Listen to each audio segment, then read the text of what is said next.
Welcome to Do It Yourself channel. Today I will show you how to remove unwanted widgets from our home screen in Samsung Galaxy S22 Ultra. Widgets are little add-ons applications that are useful but sometimes annoying. For example, this little weather widget right here. Let's say we want to move it or delete it. To move it, we simply tap it once and hold. Now we can change the location. We can even make it bigger if we want to, or tap and hold and remove it.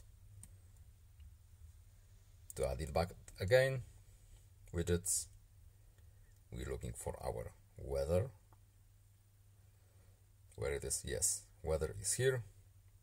Add, and let's move it to our home screen, wherever we want.